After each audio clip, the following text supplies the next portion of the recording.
চলবে এ কথা বলছে কি কোরআন বলছে কোরআন। তাহলে তারা যদি এইভাবে করে থাকে আর তাদের চক্ষুটা যেন নিচে থাকে নিচে থাকে নিচে, এ কথা যেমন কোরআন বলছে একদিকে, অপরদিকে বেদ বলছে শ্রীমদ্ ভগবদ গীতা একই কথা বলছে কি অধপশ্যমাবরি সন্তান পদ্ম হরমাতে পুষ্পলকুত সন্তোষী রক্ষা ভবিত। আমার যেমন আমার যখন তোর রাস্তাঘাটে চলাচল করবে তখন তোমাদের এই যে মেঘা এই চক্ষুটা যেন নিচু হয় নিচু, আর মাথায় একটা ঘোমটা রাখবে ওড়না রাখবে আর সুন্দর করে তা পেঁচাইয়া সুন্দর করে বসে যাবে, এই রকম চলাচল করবে।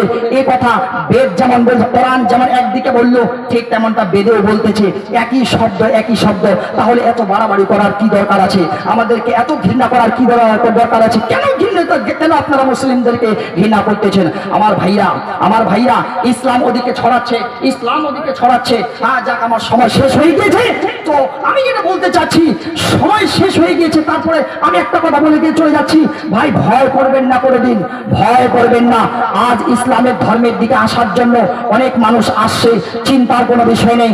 ব্রেনলারা বিশাল বড় একটা ক্রিকেট ইসলাম ধর্ম কবল করেছে, আমেরিকার মাটিতে কত ইসলাম ধর্ম কবল করছে, বাংলাদেশের মাটিতে ঋতুকুণ্ড ম্যাডাম অনেক ইসলাম কবল করছে।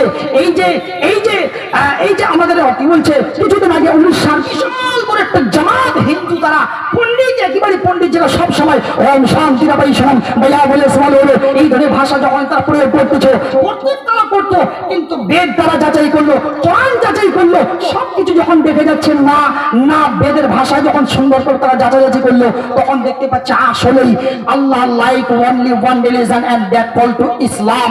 যেহেতু ইসলাম আল্লাহর কাছে সৃষ্টিকর্তার কাছে পছন্দনীয়, তাহলে এদিক ওদিক ঘুরে লাভ নাই, সবাই একেবারে ওয়াদা করে একেবারে কালেমা